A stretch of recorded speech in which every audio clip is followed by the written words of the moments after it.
De volta com o nosso Gente que Faz, pertinho aqui do Rodrigo, aqui no Genoma. Rodrigo, a gente falou que a gente vai conversar nesse bloco sobre a relação, é parceiro ou é concorrente em relação às outras escolas e instituições de ensino na cidade. Antes eu queria que você tocasse no assunto, a família tem outros empreendimentos hoje, não é? Como é que você lida? Você também trabalhou com eles nesses outros empreendimentos, mas depois focou principalmente no Genoma. A gente gosta muito do negócio, né? O negócio nos atrai. Empreender. Ouvir outras possibilidades, a gente estudar outros segmentos, isso sempre nos atraiu muito. Até porque o Nilson é médico, o Thiago formou em farmácia, então cada um faz um estudo de mercado de algumas coisas, e aí desses estudos saem algumas coisas assim interessantes, porque como o Genoma começou dessa maneira, por que não continuar estudando outros segmentos e tudo? Mas, reitero, assim, a nossa força, o nosso foco total e a nossa grande paixão é a educação. A educação é que nos move. Uhum. As instituições de ensino na cidade, elas são parceiras ou elas são concorrentes? E quem estabeleceu esse relacionamento? Eu acho que a concorrência leal, ela faz bem para a cidade. Para a cidade onde o Genoma está inserido, e eu digo sobretudo em Valadares, o Genoma tem contribuído muito com a educação. Como o Genoma o Genoma começou na ordem inversa, nós não montamos o ensino infantil para depois montar um pré-vestibular, nós montamos o pré-vestibular, montamos o ensino médio e depois o Fundamental 2. Então, obviamente, a gente não tinha um aluno que era formado pelo Genoma, ele tinha que vir de outras instituições. Vocês pegaram a ponta, né, da lança. Então os alunos eles vinham de outras instituições de ensino. E obviamente que nenhuma escola quer perder o seu aluno. E também há necessidade grande de não montar o Fundamental 1. Principalmente nessa hora, né? Na hora de polir a frigideira. Em virtude dessa inclusive, melhoria das outras instituições de ensino. Então, eu posso afirmar que a chegada do Genoma, ela sem dúvida, ela deu mais opções à cidade, assim, às pessoas, a evolução da educação. As escolas perceberam que precisavam melhorar assim, também, em algum sentido. E o Genoma precisa melhorar. O Genoma precisa melhorar mais. Para oferecer ainda à cidade um produto que seja extremamente eficaz, fornecer educação de qualidade, para que não precise sair da nossa cidade para buscar em outras instituições do Estado ou fora do Estado. Então, a concorrência para a gente, ela, desde que leal, a gente olha com muita tranquilidade. Assim. Somos parceiros de algumas instituições da cidade, mas eu nunca levo a concorrência para um fator pessoal. Não tem a briga pessoal assim, em Valadares com uma instituição ou com outra, porque senão, em cada cidade que o Genoma está inserido, a gente tinha um problema diferente. Então, eu acho que tem espaço no mercado para... Principalmente na educação. Na educação. E se você faz bem feito, em um cenário muito ruim da educação pública, digo de uma maneira geral, na União, um processo que precisa ser totalmente repensado. Então, a educação privada ainda cresce muito por ineficiência da educação pública de qualidade, não digo do município, eu digo da União, do repasse, da visão da educação que deve ser reformulada. Então a educação privada cresce muito. E se cresce muito, eu acho que tem espaço para concorrência muito leal nesse sentido. O Genoma, nesses 14 anos, se orgulha muito de, nesse tempo todo, não ter ofendido ou atacado ou falado de nenhuma instituição em nenhuma cidade que ele está em atividade. A gente acredita que se espera do educador, no mínimo isso. Educação. Então, quando a gente recebe um marketing mais agressivo, ou que a gente é atacado por uma mídia social ou por uma rede, a gente não responde. E acontece muito isso? Acontece com alguma frequência, em algumas cidades acontece com frequência. Quando a gente recebe alguma provocação, tudo, a gente não responde. Respondemos algumas vezes quando o ataque foi a um aluno nosso, e aí a gente saiu em defesa do aluno. Mas a gente acredita piamente, que se espera de uma instituição de ensino, educação, bom senso, respeito. Então, para nós isso é muito importante. Então, eu acho a concorrência extremamente benéfica para a cidade.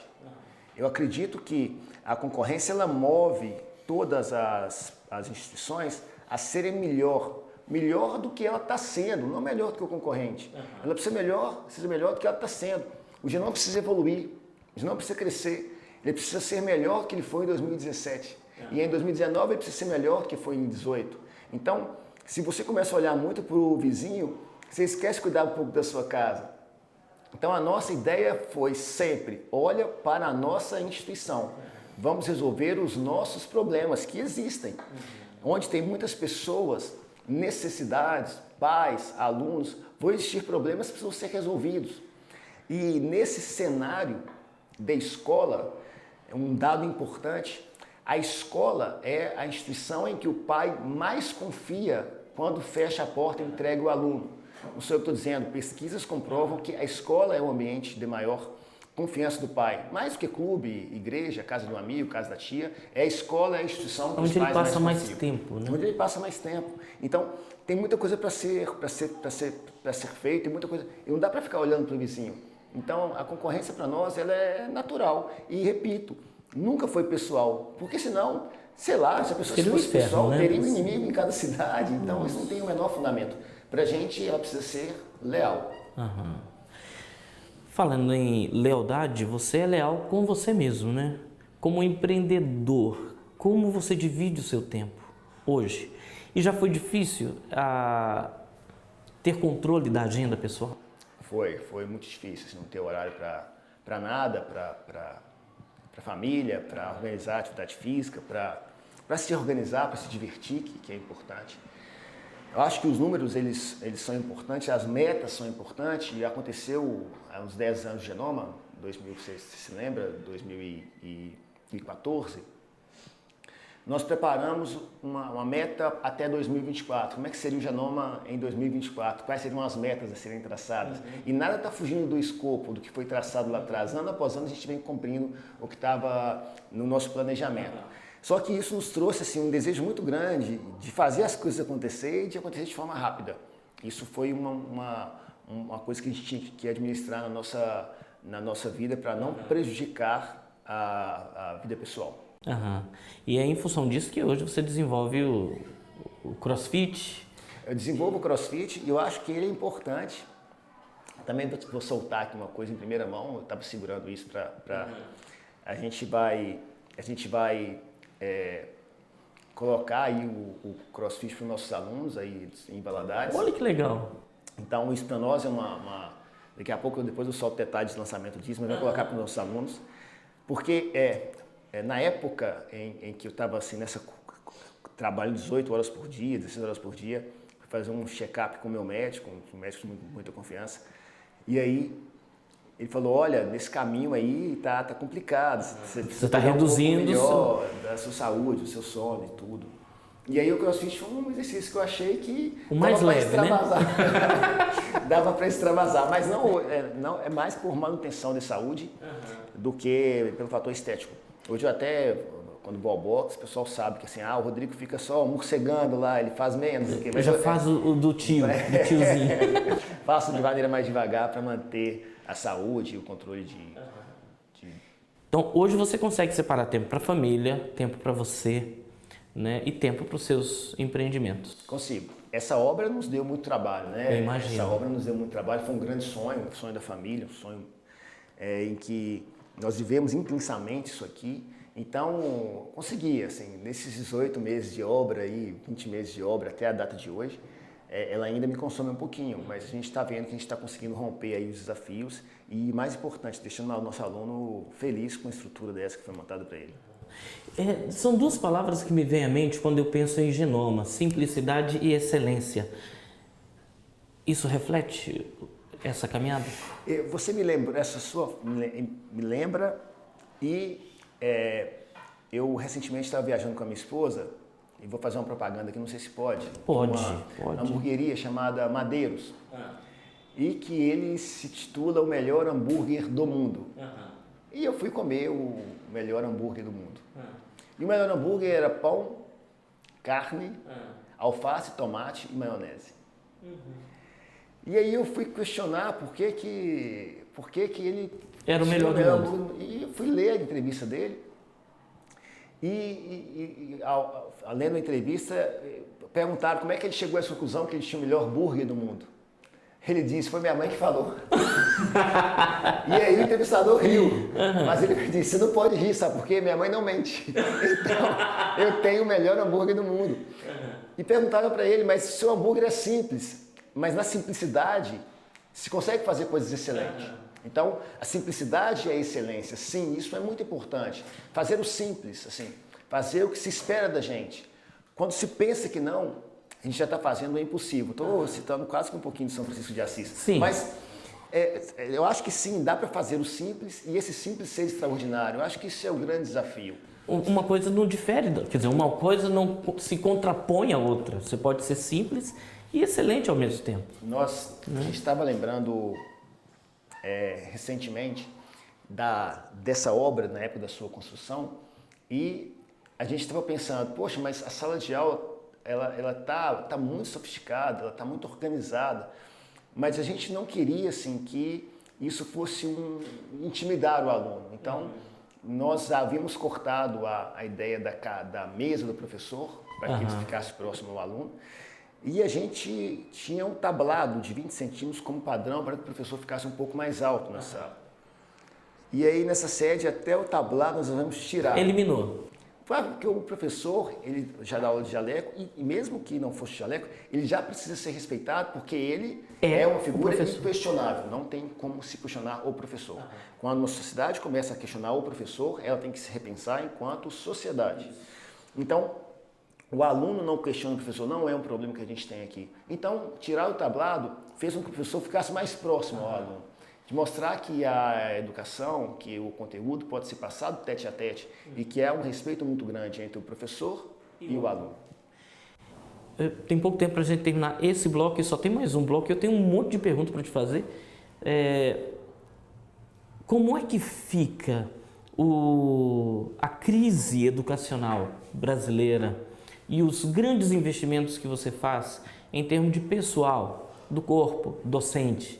O professor que é tratado de maneira digna, mas o que foge aos padrões do ensino enquanto nação, onde o professor nas escolas públicas está sendo violentado, está sendo agredido, está sendo desrespeitado. Qual é a sua visão disso? Para a gente encerrar isso. Quando eu falei que a educação precisa ser repensada lá na União, do repasse, para que chegue no município com mais qualidade, para a formação, o que me assusta hoje, é de quando a gente vai na sala de aula de alunos do ensino médio e pergunta o que eles querem ser, o que eles vão fazer no vestibular. Ninguém fala que quer ser professor. Então, como a gente imagina o futuro se a gente está tendo que repatriar agora pessoas de outras profissões para dar aula? Então, não está se formando mais professor. É isso que precisa ser repensado. Essa sua pergunta ela foi muito importante, pertinente, em um momento em que está tendo uma série de discussão sobre as percas dos direitos do professor, através do sindicato das escolas particulares, com uma briga com o sindicato dos professores. Eu, sinceramente, acho que o professor precisa ser mais valorizado do que já é. A sociedade precisa se valorizar mais o professor. Então, no Genoma, por mais que tenha aí, ele é afiliado aos sindicatos, respeita todos eles, mas a perca do direito do professor, a gente não é a favor. Assim, a gente acredita que o momento do país, ele é crítico na educação. Eu acho que ela precisa ser repensada de uma maneira geral. E se cresce muito a educação privada, porque, obviamente, não só a educação, tudo que o público não oferece de qualidade, o privado vai oferecer, seja não só educação, mas saúde, segurança, tudo que o público deixa mazelas, deixa o espaço, o serviço privado vem para fazer. Então, eu acredito que dá para avançar nisso, desde que se repense melhor um pouco mais sobre a educação. O status do professor. Minha cunhada, ela é professora, fez algumas pós, e é interessante que ela fala, gente, a gente estava discutindo, conversando, ela falou assim, a profissão mais importante do mundo é a do professor. Porque você imagina, sem o professor não tem o médico, sem o professor não tem o dentista, sem o professor não tem o advogado. Sem parte desse princípio. Não é? Para mim ela foi muito sábia, não é? nessa colocação, porque é muito interessante, a gente tem que repensar. Hoje a gente tem, para encerrar, a gente tem algumas gratas surpresas e isso nos deixa muito felizes. Por exemplo, o Genoma é uma escola nova, com 14 anos, mas a gente já formou vários alunos e muitos deles se tornaram professor e dão aula no Genoma. Isso é uma coisa extremamente louvável, extremamente louvável. Sentou na carteira, assistiu a aula e hoje está com um colega e é professor do Colégio Genoma. Eu imagino que isso enche seu coração de alegria. E quando a gente tem a procura de um aluno que foi para uma faculdade, formou, voltou, entregou um currículo, eu não posso negar. Eu quase que entrego em mãos do departamento pessoal, do RH e falo, avalie isso com muito carinho, porque ele teve uma grande escola, ele viu a importância do professor. Eu conheço de onde ele saiu. Ele vai repassar isso. De repente, ele vai mostrar na carteira na sala de aula para outros alunos a importância de ser professor e como é importante se valorizar a profissão. Então eu acho que começa um pouco disso, assim, do orgulho de ser professor, assim, de resgatar um pouco disso na rede pública, nas outras escolas e até mesmo no Genoma, buscar assim, um resgate assim, cada vez mais da importância de ensinar, de mostrar que a gente pode evoluir um pouco mais e evoluir as pessoas, evoluir um pouco com mais. Dignidade, né? Com dignidade. Gente, vem aí o próximo bloco. Você não pode sair daí, que a gente está aqui junto com o Rodrigo, aqui direto do Genoma, tá bom?